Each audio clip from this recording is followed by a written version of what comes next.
আজকের ব্লগটা একদম সকাল থেকে শুরু হচ্ছে। আজকে ঘুম থেকে অনেক তাড়াতাড়ি উঠছি, যখন অন্ধকার অন্ধকার ছিল উঠে বাসি ঘরটা ঝাড়ু দিয়ে নিলাম। তারপর উঠানটা ঝাড়ু দিয়ে আসলাম, এসে বাকি রান্না বান্না এগুলো গিয়ে দেখতেছিলাম। এইদিকে আমি গিয়ে মুরগির মাংস কষাইতেছি, আর অন্যদিকে চুলায় গরম পানি হইতেছে। মুরগির মাংসতে গরম পানি দিব। আজকের ব্লগটা একদম সকাল থেকে শুরু হয়েছে। আসসালামু আলাইকুম সবাইকে, ওয়েলকাম টু মাই চ্যানেল। আমি আগে কখনো মুরগির মাংস দিয়ে নারকেল রান্না খাই নাই। রান্না করা হয়েছিল ঘরে, কিন্তু কখনো খাওয়া হয় না, কেমন জানি লাগতো। অনেকবার অনেকের ভিডিওতে দেখা হয়েছে, কিন্তু খাওয়া হয় নাই আমার। ঘরে সবাই খাইছে, কিন্তু আমার কাছে কেমন জানি লাগে, তাই আর আমি আর খাই নাই। এইখানে আজকে দেখলাম আম্মা নারকেলের দিল মুরগির মাংসতে, তাই চিন্তা করলাম আজকে একবার টেস্ট করে দেখবো কেমন হয়েছে। সব কিছুই টেস্ট করা দরকার। এইখানে মুরগির মাংসটা একটু সময় নিয়ে কষাচ্ছি, যাতে মুরগির ভিতরে মশলাগুলো ভালোভাবে ঢোকে। আর বারবার নেড়ে ছেড়ে দিতেছি, কারণ গিয়ে নিচে লেগে যাবে। আগুনটা একটু হাই হিটেই ছিল, এই জন্য বারবার নেড়ে ছেড়ে দিতেছি। আর ডাকি না, এটা ডাইকে অনেকক্ষণ কষানো হয়েছে, এখন আর ডাকবো না। একটু বারবার নেড়ে ছেড়ে দিয়ে সময় নিয়ে কষায় নিব। এদিকে আমি মুরগির মাংস কষানো প্রায় হয়ে গেছে। আর অন্যদিকে আম্মা দেখিয়ে গিয়ে রুটির ড্রটা তৈরি করে নিছে। আমি নতুন নতুন ভয়েস ওভার দিচ্ছি, তাই আমার ভয়েস ওভার দিতে যদি অনেক ভুল ত্রুটি হয়ে যায়, আপনারা ক্ষমা সুন্দর দৃষ্টিতে দেখবেন, কারণ আমার ব্লগিং লাইফটাই নতুন জার্নি। চিন্তা ভাবনা করছি এখন থেকে আপনাদের সাথে প্রতিদিন ব্লগ দেওয়ার চেষ্টা করব। আর আস্তে আস্তে গিয়ে অনেক আপডেট, অনেক কিছুই পাবেন। তো আমাদের সাথেই থাকেন, আর সবাই আমাকে সাপোর্ট করবেন, সাপোর্ট করে সামনে দিয়ে এগিয়ে নিয়ে যাবেন। আপনাদের সাপোর্টেই নতুন নতুন ব্লগ বানানোর উৎসাহ পাবো। এইখানে গিয়ে আমি গরম পানি দিয়ে ঝোল দিয়ে দিলাম, বলক চলে আসছে, তখন দিয়ে দিলাম পেঁয়াজ বেরেস্তা তুলে রাখছিলাম আগে, সেগুলো দিয়ে কতক্ষণ বলক তুলে নিব। তারপর লবণ টবণ চেক করে নামায় ফেলবো। আম্মা দেখতেছে ওইদিকে রুটি বানাইতেছে, আর তারপর বাবু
অনেক কান্নাকাটি করতেছিল, তাকে একটা নতুন গাড়ি কিনে দেওয়ার জন্য, মোটর গাড়ি কিনে দেওয়ার জন্য। রিমোট কন্ট্রোল গাড়িগুলোকে তো আর গিয়ে বলতে পারে না রিমোট কন্ট্রোল, তাই মোটর গাড়ি বলে।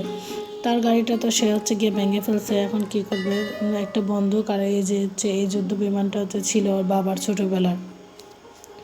ওর দাদা যখন বাইরে থাকতো তখন ওর বাবাকে এগুলো এনে দিছিল, ওর বাবা যত্ন করে রেখে দিছে। কিন্তু ছেলে তো এরকম হয় নাই, ছেলে জানি কেমন হয়ে গেছে, একটা জিনিস দিলে সেটাই এখন ও বেশি জিনিস ঢিলাঢিলি করে, আর জিনিস ভেঙে যায়। প্লাস্টিকের জিনিস থাকে, খেলনা তো আর এত শক্ত থাকে না।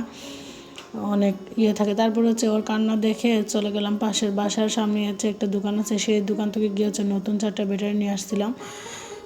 নিয়ে এসে এগুলো লাগাই দিলাম, লাগাই দিয়ে হচ্ছে তাকে খেলতে দিছিলাম। বলতেছে মা আমি অনেক খুশি হয়েছি, তুমি আমাকে হচ্ছে কোনো কিছু তাকে দিলে মানে অল্পতেই খুশি হয়ে যায়। একটা চকলেট এনে দিলে যদি বলি বাবা গিফট আছে চোখ বন্ধ করো, সে হাত দিবে, দিয়ে হচ্ছে বলবে খুলে দাও, এটা খুলে দিলে বলবে কি আমাকে মা আমি অনেক খুশি হয়েছি, তুমি এটা আমাকে দিছো। যখন এই কথাটা বলে তখন হচ্ছে প্রাণটা একদম শান্তি হয়ে যায়, মানে পৃথিবীর সব থেকে সুখ এটাই। বাবুকে ওইদিকে খেলনা দিয়ে আইসা আমি হচ্ছে সকালে খাওয়া দাওয়ার পরে যে হাঁড়ি পাতিলগুলো ছিল ধুয়ে রাখছিলাম, পানি জড়ে গেছে, তারপরে হচ্ছে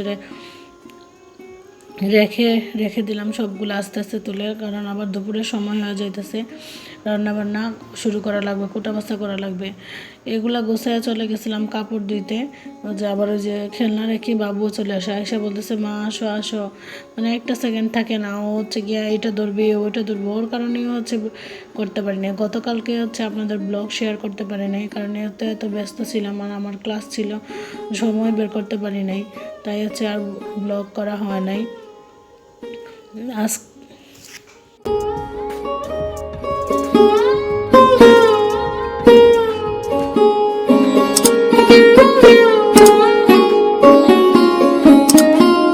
রান্নাঘরটা হচ্ছে পরিষ্কার করে নিচ্ছি, আর এখানে হচ্ছে হাঁড়ি পাতিলগুলো ধুয়ে রাখি, পানি পড়লে কেমন জানি লাগে চোখের সামনে, তাই হচ্ছে পরিষ্কার করে নিলাম, নিয়ে বাকি সব হচ্ছে কাজকর্ম গোছাই নিব। মাছ ভিজিয়ে রাখছিলাম এখানে হচ্ছে গিয়া, আজকে বাড়ি থেকে হচ্ছে গ্রাম থেকে আমার দাদা শ্বশুরের বাড়ি থেকে হচ্ছে মেহমান আসবে, 2টা ননদ আসবে, তাই হচ্ছে আবার দুপুরে রান্নাবান্না শুরু করলাম। এখানে হচ্ছে গিয়ে মাছ ভিজিয়ে রাখছিলাম, সেইগুলো হচ্ছে গিয়ে আবার লবণ দিয়ে ধুয়ে নিচ্ছি, নিয়ে হচ্ছে কয়েকটা পুঁটি মাছ আমার জন্য রান্না করবা। টক বড়ই আছে, সেই টক বড়ই দিয়ে আমাদের দেশের হচ্ছে সিলেটে হচ্ছে এগুলো এরকম টক খায়, বাইরের ডিস্ট্রিক্টে হচ্ছে খায় কিনা আমি জানি না, তবে হচ্ছে আমার শ্বশুরবাড়ি এলাকাতে হচ্ছে কাউকে হচ্ছে এরকম খাইতে দেখি নাই। চিন্তা ভাবনা করছি আজকে হচ্ছে গিয়া এই ছোটো ছোটো পুঁটি মাছ দিয়ে আমি হচ্ছে বড়ই টক রান্না করবো, আর এগুলো দিয়ে হচ্ছে ফুলকপি দিয়ে আলু দিয়ে টমেটো দিয়ে রান্না করবো।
কাছে মনে হয় সবথেকে রান্নার বড় কষ্টকর জিনিস হলো হচ্ছে কুটা বাছা করা। কুটা বাছা যদি কেউ করে দেয় তাহলে রান্না কি আর কোনো কঠিন কাজ? রান্না হচ্ছে বসাইলে হচ্ছে তাড়াতাড়ি রান্না হয়ে যায়। রান্নার হচ্ছে সবথেকে ঝামেলার কাজই হলো কুটা বাছা করা। আমি সব কিছু কুটা বাছা করে একসাথে রান্না করতে বসাই, তাহলে রান্নাটা আমার কাছে মনে হচ্ছে খুব তাড়াতাড়ি হয়ে যায়। আজকে ফুলকপি আলু টমেটো দিয়ে হচ্ছে মাছ রান্না করলাম, আর হচ্ছে গিয়া ডালে বড়ই দিয়ে হচ্ছে গিয়া পুঁটি মাছ রান্না করছি। টক টক জাতীয় জিনিস হচ্ছে গিয়া খেতে মন চাইতেছিল, তাই হচ্ছে রান্না করে ফেললাম। ভিডিওটা যদি আপনাদের কাছে ভালো লাগে থাকে তাহলে অবশ্যই হচ্ছে গিয়ে চ্যানেলটি সাবস্ক্রাইব করবেন, আর হচ্ছে পাশে থাকা বেল আইকনে ক্লিক করে দেবেন। তাহলে হচ্ছে আমার ভিডিও আপলোড করার সাথে সাথে আপনাদের কাছে হচ্ছে সবার আগে পৌঁছে যাবে। আর হচ্ছে ফ্রেন্ডস অ্যান্ড ফ্যামিলির সাথে শেয়ার করবেন, যাতে হচ্ছে আরও নতুন নতুন ভিডিও বানানোর উৎসাহ পাই। এই যে তরকারিতে বলক চলে আসছে, তারপরে হচ্ছে দিয়ে দিলাম ভেজে রাখা মাছ। হচ্ছে মাছটা হচ্ছে একটু হালকা করেই ভাজছি, যাতে হচ্ছে বাবুও খেতে পারে। বাবু হচ্ছে একটু হচ্ছে টান করে বা মাছ ভাজলে মাছ খেতে পারে না, বলে হচ্ছে মা এটা কাটা ফেলে দাও। মাছের হচ্ছে আমরা হচ্ছে মশমশা করে বা গরম ভাতের সাথে হচ্ছে খেতে হচ্ছে পছন্দ করি, কিন্তু আমার ছেলেটা হচ্ছে খেতে পছন্দ করে না মাছ ভাজি। মাছে হচ্ছে বলক চলে আসছে, তারপরে দিয়ে দিলাম হচ্ছে ধনিয়া পাতা। এই যে আমরা ধনিয়া পাতাগুলো ফ্রোজেন করে রেখে দিছি, যাতে হচ্ছে গিয়ে একসাথে অনেকগুলো আনলে পচে নষ্ট হয়ে যায়, তাই বুদ্ধি করে ফ্রোজেন করে রাখি, যাতে হচ্ছে গিয়ে সবসময় খেতে পারি। আরও 2-1 মিনিট হচ্ছে ডেকে দিছিলাম। বাবু সকাল থেকে কান্না করতেছে, তাকে হচ্ছে নতুন গাড়ি বের করে দিতে। তার আগের গাড়িটা তো সে হচ্ছে রিমোট কন্ট্রোল গাড়ি ছিল, সেটা ভেঙে ফেলছে, তাই এখন কি দিব বের করে চিন্তা ভাবনা করে পাইতেছিল না। ওর বাবার একটা যে বন্দুক ছিল আর একটা এই যে যুদ্ধ বিমান ছিল, সেগুলো ছোটোবেলারই ওর বাবারে ওর দাদা হচ্ছে যখন বিদেশে ছিল তখন হচ্ছে এনে দিয়েছিল ছোটো থাকতে। ওর বাবা খুব যত্ন করে রাখছে জিনিসগুলো, কিন্তু ছেলে তো এরকম হয় নাই। ওর বাবার শেষ স্মৃতিটুকু হচ্ছে গিয়ে আমি ওকে বের করে দিলাম। এইখানে আমি হচ্ছে তাড়াহুড়া করে হচ্ছে বসাই দিতেছিলাম যে বড়ই আর পুঁটি মাছের তরকারি। বাবু কান্না করতেছিল প্রচুর, পরে গিয়ে অনেক ব্যথা পাইছে, তারকে হচ্ছে গিয়ে কুলে নিতে হবে, সে কুলে বসে থাকতে হবে। কতক্ষণ কুলে রাখছিলাম, কিন্তু হচ্ছে কুলে নিয়ে বসে থাকা যাবে, হচ্ছে রান্না বান্না করা লাগবে না, তাই হচ্ছে তাকে একটু দিয়ে খেলনা দিয়ে বসায় রেখে আসছি। আইসা হচ্ছে এখানে হচ্ছে মাছের তরকারিটা বসাই দিতেছিলাম, বসাই দিয়ে হচ্ছে বাবুকে বলতেছিলাম, বাবা আর একটু সময় হচ্ছে দাঁড়াও, আমার শেষ রান্নাবান্না করা, তা তোমার কাছে চলে আসতেছি। ভিডিওটা দেখার জন্য ধন্যবাদ সবাইকে। চ্যানেলটি সাবস্ক্রাইব করে পাশে থাকবেন।